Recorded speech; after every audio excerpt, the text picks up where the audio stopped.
Welcome to my channel. This is Vivek. आज हम लोग कर रहे हैं क्या ICSE 2026 examination specimen question paper का पार्ट वन का लिंक मैं दे दूंगा।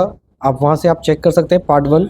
और ये याद रखिएगा कि आपको फाइनल यानी कि बोर्ड एग्जाम को अपियर होने से पहले ये स्पेसिमेन कॉपी आप ध्यान से समझिए। और यहाँ पे मैं डू एंड डोंट सब कुछ बता रहा हूँ कि क्या कौन सा चीज़ क्या करना होगा। राइट, पार्ट वन में हमने एमसीक्यू का क्वेश्चन नंबर 11 तक सॉल्व किया था। अब हम लोग पार्ट टू में क्वेश्चन नंबर 12 से सॉल्व कर रहे हैं ऑफ एमसीक्यू। यहाँ पे जो सबसे पहला क्वेश्चन आपका दिया गया है वो क्या दिया गया, देखिए। For an ideal setup transformer, ठीक है। तो आइडियल का मतलब क्या होता है, जहाँ पे एनर्जी 100% ट्रांसफर होता है। तो यहाँ पे आपके चार ऑप्शंस दिए गए हैं। पहला है voltage primary divided by the voltage secondary is greater than 1, जो कि पॉसिबल नहीं है क्योंकि एक आइडियल मशीन में क्या होता है, हमेशा इक्वल टू 1 होता है, तो ये तो पॉसिबल नहीं है। फिर है current primary divided by current secondary is less than 1, ये भी पॉसिबल नहीं है क्योंकि this is not for ideal. Number of turns divided by number of turns secondary is equal to 1। See, जब हम लोग से ट्रांसफार्मर की बात करते हैं तो we are not talking about only the number of turns in the coil, right. तो हमारा लास्ट सेक्शन आता है power primary divided by power secondary is equal to 1। इसमें हम लोग का क्या है ये समझते हैं। तो देखो, यही आपका करेक्ट ऑप्शन है। और ये करेक्ट ऑप्शन क्यों है, क्योंकि पावर बेसिकली क्या होता है, तो पावर होता है वर्क डन बाय टाइम, और you can say rate of doing energy और एनर्जी ट्रांसफर। तो पावर इज इक्वल टू, हम लोग एनर्जी को वर्क डन से हम कंपेयर कर सकते हैं। Now in case of electricity, work done को हम कैसे डिफाइन कर रहे हैं और टाइम की जगह हम क्या यूज करेंगे, इसके ऊपर फोकस करते हैं। तो उसके पहले हम लोग प्राइमरी कॉइल क्या होता है, सेकेंडरी कॉइल होता है क्या, इस पे हम थोड़ा फोकस करते हैं। तो मान लीजिए मैंने एक ट्रांसफार्मर बनाया जहां पे हम लोग करंट इंड्यूस कर रहे हैं, मतलब करंट दे रहे हैं मेन से, राइट। मान लीजिए ये प्लस है और ये माइनस है। तो ये हो गया आपका प्राइमरी कॉइल। और आप करंट कहाँ से विड्रॉ कर रहे हैं, आउटपुट, इससे आप करंट ये ले रहे हैं, यानी कि ईएमएफ ले रहे हैं, इंड्यूस ईएमएफ इसमें आ रहा है। तो यही हो गया आपका क्या, सेकेंडरी कॉइल। तो एक आइडियल सेटअप ट्रांसफार्मर ये होता है कि जितना पावर यहाँ पे आपका जनरेट हो उतना ही पावर आप क्या करें, कंज्यूम करें। तो यानी कि प्राइमरी का पावर और सेकेंडरी का पावर को जब डिवाइड करें तो इसका वैल्यू क्या आना चाहिए, 1 आना चाहिए, राइट। तो लेट्स सी पावर क्या होता है आपका, अभी जस्ट बताया हमने। पावर बेसिकली होता है rate of energy transfer, right, from primary to secondary. तो यहाँ पे वर्क डन, तो आपको ये पता होना चाहिए कि हम लोग वर्क डन कैसे डिफाइन करते हैं इन टर्म ऑफ इलेक्ट्रिसिटी। तो वोल्टेज इज इक्वल टू क्या होता है, work done by unit positive test charge. तो where work done is equal to, आप क्या कर सकते हैं, मैं यूनिट पॉजिटिव नहीं लेके टोटल चार्ज लेता हूं, तो ये इसको मैं कैपिटल क्यू से कन्वर्ट करता हूं, राइट। नाउ तो ये जब कैपिटल क्यू मैंने ले लिया है तो हम लोग लिख सकते हैं कि work done is equal to क्या होगा, V into Q, that is capital Q, ठीक है। नाउ अब यहाँ पे क्या है, टाइम। तो टाइम को हम किससे रिप्लेस करेंगे, तो आपको ये पता है कि v इज इक्वल टू क्या होता है, या फिर करंट का डेफिनेशन में आपने क्या पढ़ा था, टोटल चार्ज बाय टाइम। तो यानी कि टाइम इज इक्वल टू क्या हो जाएगा, टोटल चार्ज बाय करंट। तो मैं क्या करता हूं, इस W, ये जो W है इसके जगह मैं क्या लिख सकता हूं, v इंटू क्यू। और इस टाइम की जगह मैं क्या लिख सकता हूं, Q बाई आई। तो ये Q और Q कैंसिल हो गया और ये क्या बचा, V इंटू आई। तो यानी कि जो प्राइमरी कॉइल है, product of voltage into current should be equal to voltage of secondary coil into current in secondary coil, then only it is term to be as the ideal setup transformer. तो your option is D is the correct option. अब आते हैं question number 13 पे। यहां पे क्या लिखा है, देखिए, heat capacity of a body, ठीक है, heat capacity of a body is the. तो पहले आपको मैं याद दिला दूं कि हीट कैपेसिटी का डेफिनेशन क्या होता है। तो बेसिकली हीट कैपेसिटी क्या होता है, इसको हम लोग थर्मल कैपेसिटी से भी जानते हैं। Heat capacity is a physical property of matter defined as the amount of heat that must be supplied to an object to produce a unit change in its temperature. यानी कि 1 degree temperature change होने में जितना energy लगता है, heat energy, इसी को बोलते हैं हीट कैपेसिटी। तो यहाँ पे आपका डेफिनेशन ही दिया गया है, डिफरेंट तरीके से दिया गया है। आपको ये बताना है कि एग्जैक्ट डेफिनेशन कौन सा है। यहाँ पे पहला लिखा है क्या, energy needed to melt a body without change in its temperature. तो देखो विदाउट चेंज के जहां भी बात आ जाता है तो इसको हम लोग क्या बोलते हैं, लेटेंट हीट। तो ये तो हीट कैपेसिटी है ही नहीं, तो पहला ऑप्शन तो यूं ही गलत हो गया। अब सेकंड आते हैं, energy needed to raise in temperature of a body by 1 degree Celsius. तो यही आपका करेक्ट है, ठीक है। तो this is all about the heat capacity. बाकी भी देख लेते क्या दिया गया है, इंक्रीज इन द वॉल्यूम। भैया एनर्जी हीट देने से आपका वॉल्यूम तो बढ़ता है, लेकिन यहाँ पे हीट कैपेसिटी में वॉल्यूम का कोई रिलेशन नहीं है, तो ये तो ऑप्शन यहीं पे गलत हो गया। Total amount of internal energy that is constant, again ये भी रॉन्ग हो गया, क्योंकि जब भी आप हीट देंगे तो काइनेटिक एनर्जी कांस्टेंट नहीं होगा, वो इंक्रीज करता है, राइट। वेल, और तो ये आपका करेक्ट ऑप्शन क्या है, B number is your correct option. Now question number 14 में क्या लिखा है, देखिए, the amount of heat energy required to melt a given mass of a substance at its melting point। ठीक है, यहां तक तो ये समझ में आ गया कि स्टेट चेंज हो रहा है without any raise in temperature, और जहां भी रेज इन टेम्परेचर नहीं होता है वहां पे होता है लेटेंट हीट। ये कंसेप्ट तो आप ध्यान से मान के चलिए। तो यहाँ पे देखिए कहीं पे लेटेंट हीट ऑफ फ्यूजन दिया है, क्योंकि यहाँ पे मेल्ट हो रहा है, तो यानी कि your correct option is C. Now next है क्वेश्चन नंबर 15। 15 में क्या लिखा है, देखिए 15 में लिखा है, पहला क्वेश्चन रीड कर लेते हैं हम लोग अच्छे से। A nucleus of an atom consist of 146 neutron and 95 proton.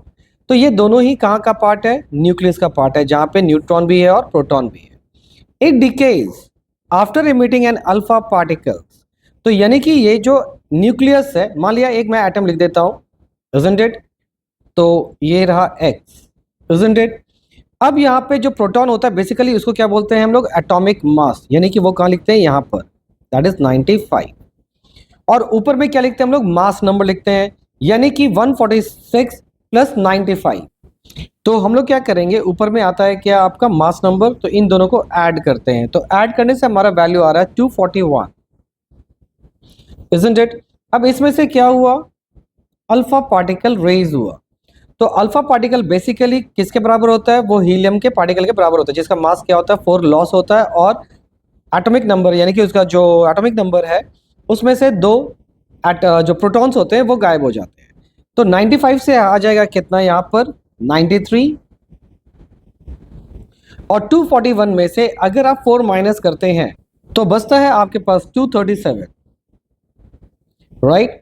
अब यहाँ पे क्या बोला, how many protons and neutron are left in the nucleus after the alpha emission. तो आपसे ये बोला है कि कितना आपके पास प्रोटॉन और न्यूट्रॉन बचा आफ्टर इमिशंस। तो देखिए ये जो है this is the atomic number which is the number of proton. तो प्रोटॉन में 93 कहाँ पर है, तो ऑप्शन नंबर 1 बी में भी है और ऑप्शन नंबर सी में भी है, तो यानी कि डी और बी तो वैसे ही कैंसिल हो गया। तो अभी अब चेक करना है कि इन दोनों के नंबर्स को, यानी कि नंबर ऑफ न्यूट्रॉन्स को। तो हम लोग नंबर ऑफ न्यूट्रॉन्स कैसे निकालते हैं, mass number minus atomic number. तो मास नंबर क्या है आपका 237 और एटॉमिक नंबर क्या है आपका 93, इसको माइनस करेंगे तो कितना आएगा 144। तो your correct option is C, this is your answer. Hope it is clear. तो अगर ये आपको वीडियो अच्छा लग रहा है तो लाइक कीजिए, शेयर कीजिए। नाउ हम लोग आ चुके हैं अब क्वेश्चन नंबर 2 पे। क्वेश्चन नंबर 2 में क्या लिखा है, देखिए सबसे पहला, complete the following by choosing the correct answer from the bracket. यानी कि आपका जो भी क्वेश्चन है ना, उस जैसे यहाँ पे फिल द ब्लैंक्स आप देख पा रहे हो, इसके बगल में क्या दिया है, ब्रैकेट दिया है, isn't it? और ब्रैकेट में ऑप्शन दिया है, बस आपको चूज करना है कि करेक्ट ऑप्शन क्या होगा। That is a great part कि यहाँ पे आपको एक क्लू दे दिया है, लेकिन कौन सा क्लू किसके लिए अप्लाई होगा, लेट्स सी दिस।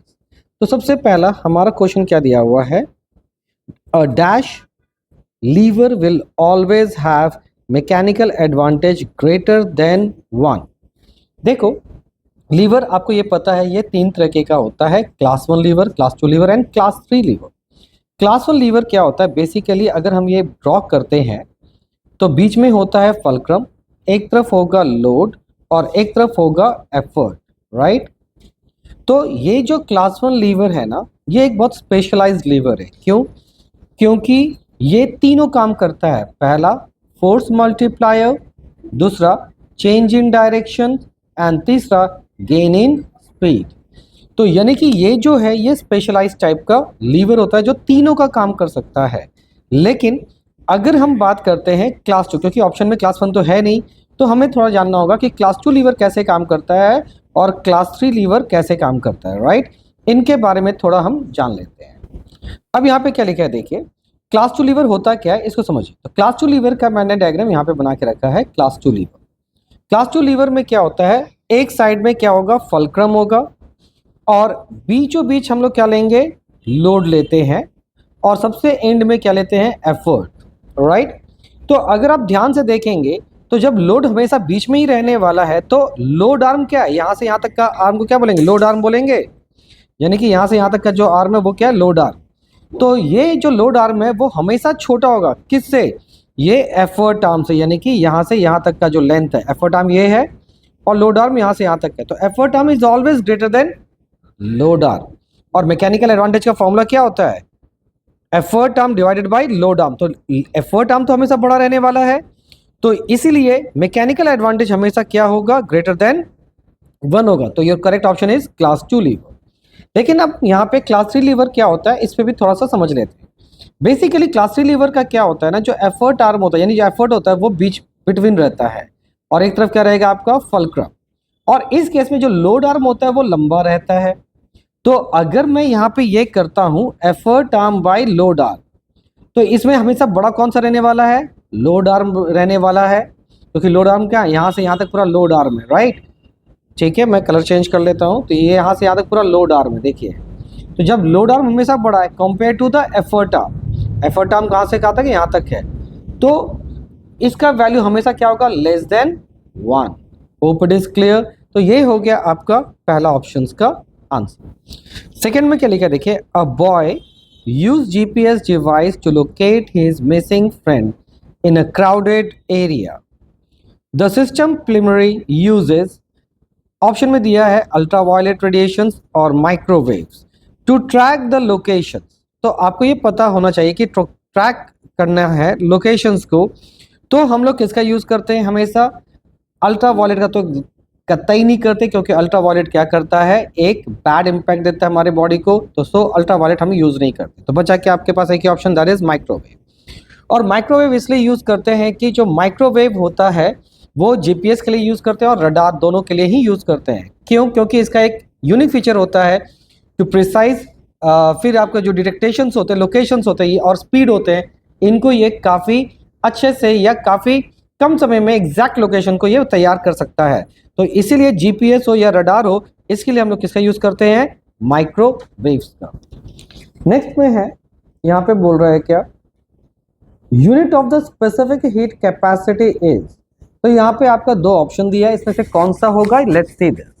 तो देखो, एक सबसे पहले ध्यान से समझिएगा कि हम लोग का जो स्पेसिफिक हीट कैपेसिटी होता है उसको यूनिट या फिर किसी के भी यूनिट को अगर डिफाइन करना होता है तो सबसे पहले आपको क्या याद करना होगा, उसका फॉर्मूला को याद करना होगा, राइट। अब फॉर्मूला को याद करते समय हमें क्या करना है, तो आपको ये पता होना चाहिए कि जो हीट होता है उसका फॉर्मूला क्या था, m इंटू सी इंटू डेल्टा टी। तो ये m क्या है, mass of an object, c क्या है, स्पेसिफिक हीट कैपेसिटी, और डेल्टा टी क्या है, चेंज इन टेम्परेचर। तो अगर मैं यहाँ पे c यहीं रहने दूं, ठीक है, और m को मैं इक्वल टू इधर भेज दूं और इसको भेज दूं, तो ये दोनों पार्ट क्या होगा, जाके डिवाइड हो जाएगा, यानी q by m into delta T, यानी कुछ ऐसा आएगा। और Q बेसिकली क्या है, हीट एनर्जी, इसका यूनिट क्या होता है, joule, whole divided by mass का यूनिट क्या होता है, kg, और डेल्टा टी का मतलब क्या होता है, पर केल्विन या केल्विन, राइट। तो ये हो गया ऐसा यूनिट। लेकिन आप ध्यान से देखिए, ये इसमें से ऊपर में ये कोई भी नहीं है, तो यानी कि हमें क्या करना होगा, इस यूनिट को और भी ज्यादा अल्टर करना होगा। Let's say this. अब आता है आपका जूल का सेक्शन। जूल बेसिकली किसका यूनिट है, यहाँ पे हीट एनर्जी का।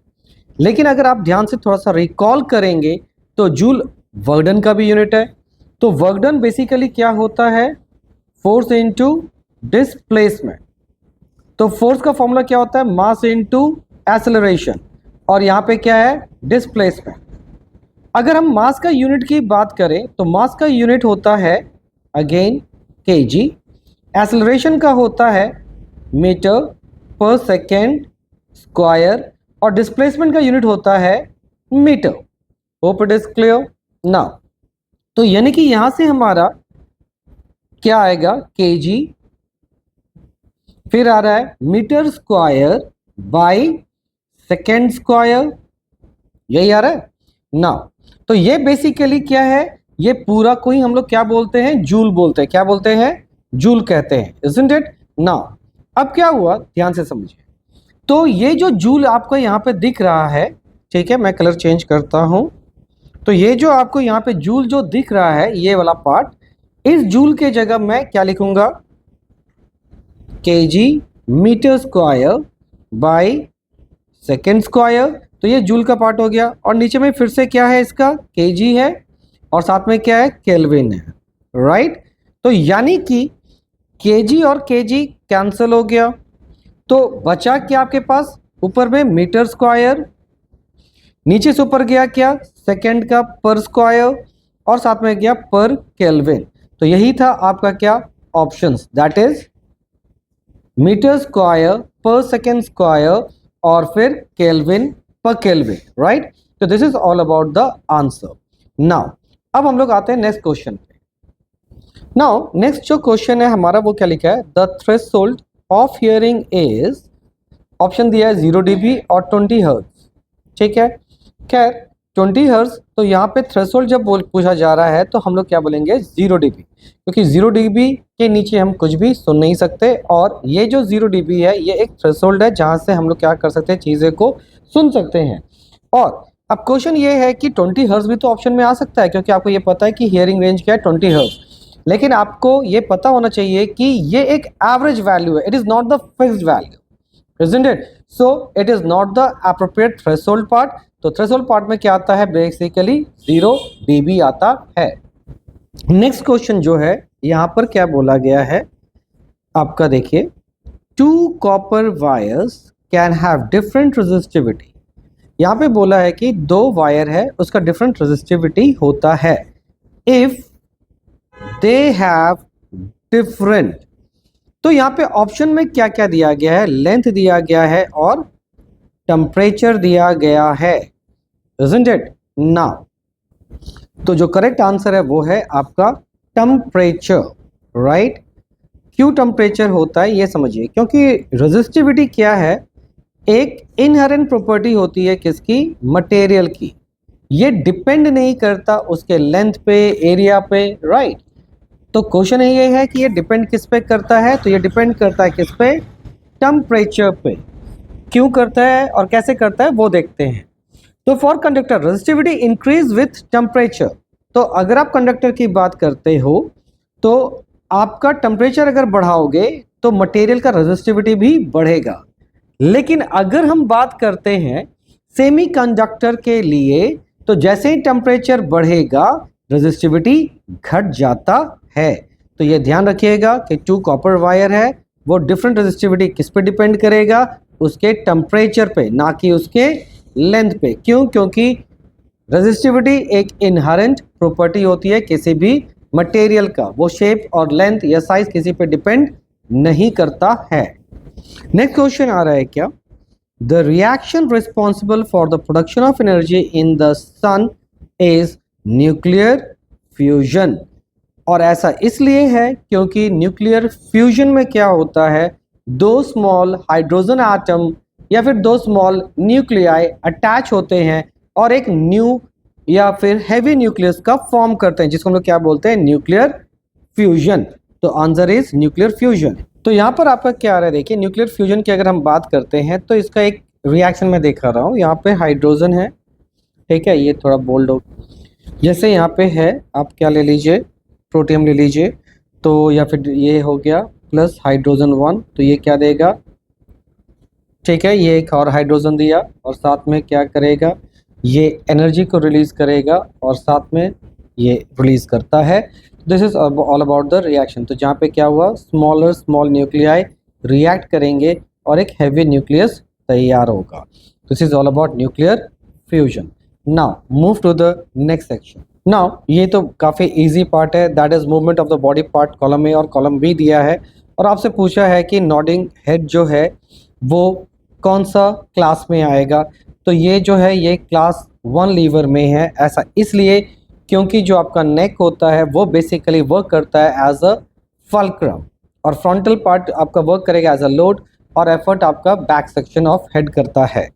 Lifting body weight on your toe समझते ही हैं, यानी कि आपके अंगूठे पे आपका अपने बॉडी को अगर स्टैंड करना चाहोगे तो वो क्या होगा, तो that will be again class 2 liver.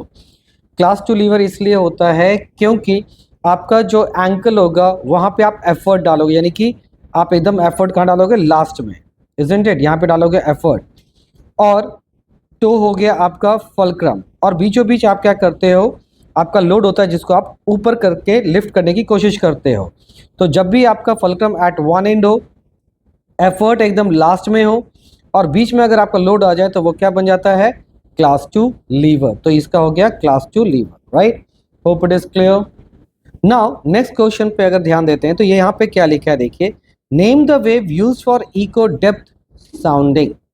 ठीक है, यानी कि अगर आपको डेप्थ को मेजर करना है तो आप किसका यूज करते हैं, तो हम लोग यूज करते हैं किसका, अल्ट्रासोनिक का। किसका यूज करते हैं, अल्ट्रासोनिक का। और इसका रीजन क्या है, क्योंकि इसमें यहाँ पे सेकंड क्वेश्चन में ये पूछा है, give one reason why the wave mention in A is used for the above purpose. ये अबव पर्पस के लिए क्यों यूज किया जाता है, तो जो अल्ट्रासोनिक साउंड होता है वो ट्रेवल करता है लॉन्ग डिस्टेंस विदाउट डेविएशन, यानी कि बिना मुड़े हुए वो स्ट्रेट काफी दूर तक जा सकता है।